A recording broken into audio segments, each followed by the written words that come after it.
সারাদিন অনলাইনে কাজ করতে করতে আর ভালো লাগে না। চলে আসছি এবার কিচেনে এবারে এসে আমি আজকে রান্না করব। আম্মু আব্বু একটু বাইরে গিয়েছে, তো ভাবলাম যে আজকের রান্নাটা আমিই সেরে ফেলি। করলা ভাজি করব। আর হ্যাঁ, করলা ভাজির সাথে তোমরা হচ্ছে আলু দিবা। আলু দিলে যেটা হয় যে করলার যে তেতো ভাবটা সেটা হচ্ছে চলে যায়। তো ফার্স্টে হচ্ছে করলাগুলো আমি কেটে নিয়েছি, তারপরে এই যে দেখতে পাচ্ছ আমি কুচি কুচি করছি। আমি কাটার আগে একবার করলা ধুয়ে নিয়েছিলাম, এখন পরবর্তীতে কাটার পরে আবার করলা ধুয়ে নিয়েছি। তোমরা কিন্তু সবসময় সবজি আহ, কাটার পরে আর হচ্ছে ধুবে না। আমি ধুয়েছি কারণ আমার কাছে বটিটা আমি একটু বটি দিয়ে কেটেছি, আমি আজকে নাইফ ইউজ করিনি। তো বটিতে যেহেতু আয়রন থাকে সেজন্য আমি আবার ধুয়ে নিয়েছি। আর এই হচ্ছে পাট শাক। আমি কিন্তু পাট শাক অনেক পছন্দ করি। আমার বাসায় সবাই নীল বর্ণের যে শাকগুলো রয়েছে, সরি, সবুজ বর্ণের যে শাকগুলো রয়েছে সেগুলো সবাই পছন্দ করে। লাল শাক খেতে আমার কাছে ওরকম একটা ভালো লাগে না, বাট পাট শাক, পুঁই শাক, লাউ শাক এগুলো খেতে খুব ভালো লাগে। তো যাই হোক, পাট শাকগুলো হচ্ছে ভালোভাবে ধুয়ে নিচ্ছি, কারণ পাট শাকে কিন্তু অনেক পরিমাণ ধুলো থাকে, তারপরে একটু পোকা থাকে। এগুলো কিন্তু খুবই যত্ন সহকারে বাছতে হয়, তারপর হচ্ছে ধুতেও হয়। তো বারবার করে ধুতে হবে। আমার কাছে মনে হয় যে পাট শাক ৫ থেকে ৬ বার কমপক্ষে ধোয়া উচিত।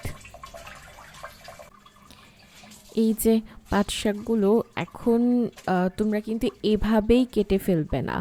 ফার্স্টে যেটা করবে, পাট শাক ধোয়ার পরে পানিগুলো ভালোভাবে ঝরাবে, তারপর পাট শাকগুলো হাতে নিয়ে পানিগুলো একদম চেপে চেপে ফেলে দিবে।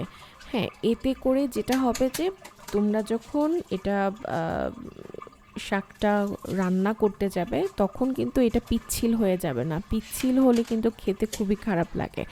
আর এছাড়াও যে কোনো শাক রান্না করার সময় খুব সুন্দরভাবে পানিগুলো চিপে ফেলে তারপরে হচ্ছে রান্না করতে হবে। কেমন? এই যে পাট শাকগুলো এখন একটু কুচি কুচি করে নিচ্ছি। পাট শাক না, ওই লাউ শাকের মতো করে আমি বা আমার ফ্যামিলি মেম্বার্সরা এত বেশি কুচি কুচি করে খেতে পছন্দ করে না। পাট শাকটা হচ্ছে আম, একটু হালকা কুচি করে খেতে পছন্দ করে। একটু মোটা মোটা থাকলে আমার কাছে ভালো লাগে। তাহলে ওই যে পিচ্ছিল ভাবটা হয় না। আমার কাছে মনে হয় যে যদি বেশি কুচি কুচি করে কাটি তাহলে পাট শাকে এক ধরনের পিচ্ছিল বের হয়, সেটা আমার কাছে একদমই ভালো লাগে না। এই তো শাক কাটা শেষ, এখন হচ্ছে পেঁয়াজ কুচি করে নিচ্ছি। আমার পেঁয়াজ কুচি করতে অনেক প্রবলেম হয় চোখে।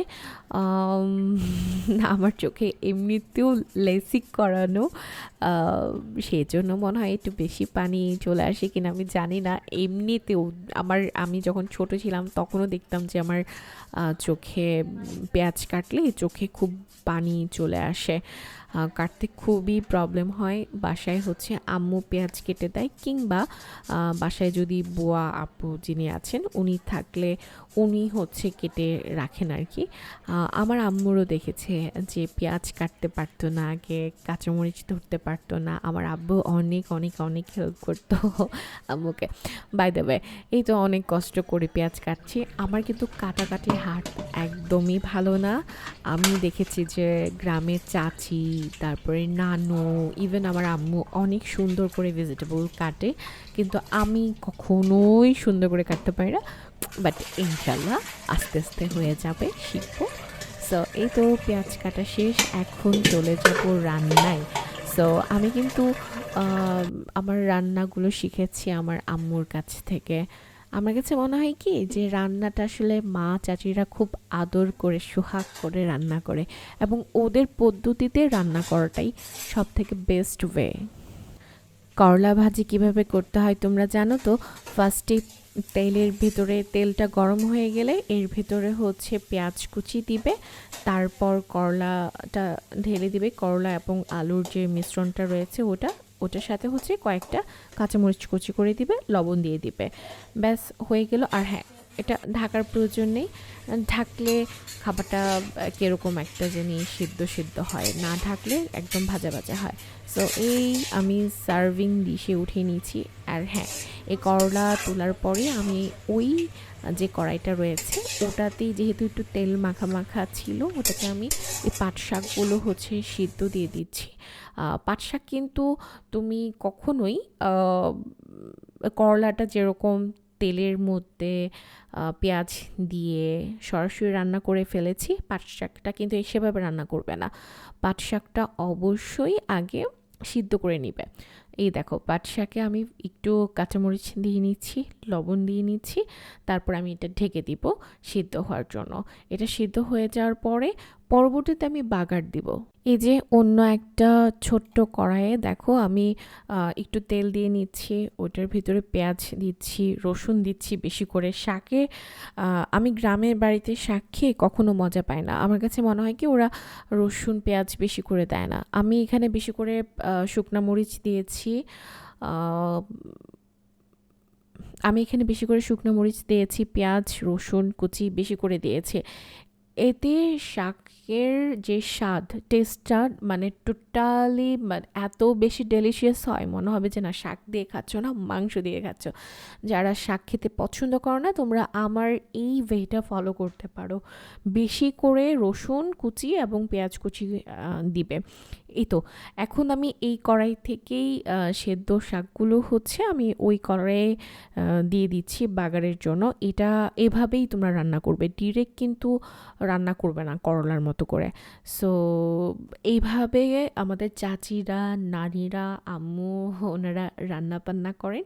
এই ওয়েটাই ফলো করো, দেখবা খাবার দাবার অনেক ভালো লাগবে। এই যে দেখো, কড়াইটা খুবই ভালোভাবে গরম করে নিবে। মাছ রান্না তোমরা যে বলো যে কড়াই দিলে লেগে যায়, কখনোই লাগবে না। ফার্স্টে হচ্ছে খুবই ভালোভাবে কড়াইটা গরম করবে, তেলটা খুবই ভালোভাবে গরম করবে, তারপর হচ্ছে মাছ দিবে। ঠিক আছে, যখন তোমরা মাছ ভাজি করবে তাহলে দেখবা যে আর লাগতেছে না। বাই দ্য ওয়ে, এখন আমি এটা একটু ভুনা ভুনা রান্না করব পাঙ্গাস মাছটা। সো এখানে কড়াইয়ের ভেতরে আমি পেঁয়াজ কুচি দিচ্ছি খুব বেশি পরিমাণের। হ্যাঁ, তাহলে গ্রেভি যে ব্যাপারটা সেটা খুব বেশি পরিমাণ হবে। হ্যাঁ, খুব ঘন হবে, ভালো লাগবে। এটার সাথে আমি হচ্ছে কাঁচামরিচ দিয়ে দিচ্ছি। সো বেশ কিছুক্ষণ পেঁয়াজটা রাখতে হবে, একদম পেঁয়াজের থেকে যখন পানি বের হয়ে আসবে, পেঁয়াজটা একদম সফট হয়ে যাবে, তখন কিন্তু মাছ দিবে। ফার্স্টেই হচ্ছে একদম পেঁয়াজ মাছ কাঁচামরিচ একসাথে এরকমভাবে রান্না করবা না। আচ্ছা, এখন হচ্ছে মাছটা প্রিপেয়ার করার পালা। আমি এই তো একটু সল্ট দিয়ে দিচ্ছি, তারপর হচ্ছে দিচ্ছি শুকনো মরিচ, মরিচের গুঁড়া একটু বেশি করে দিই। আমার কাছে ঝাল বেশি খেতে ভালো লাগে, অনেকে ঝাল কম খাও তারা একটু কম করে দিবে।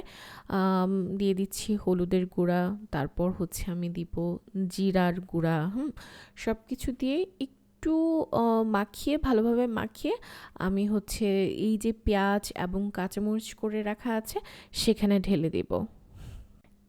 এইগুলো তো চলছে আমার বাসায় আজকে খাবার দাবার। সো তোমরা আজকে কি কি রান্না করছো মেয়েরা, আমাকে কিন্তু অবশ্যই কমেন্ট করে জানাবে। এই যে মাছগুলো ঢেকে দিচ্ছি, এখন একটু নাড়াচাড়া করব, ঢেকে দিব, ওয়েট করব। এটা থেকে যখন পানি ছেড়ে দিবে, একবারে পানি ছেড়ে দিয়ে আবার যখন পানিটা প্রায় শুকিয়ে আসবে, তারপরে এটার সাথে আমি হালকা একটু পানি দিব, যেহেতু আমি এটা ভুনা করব আজকে।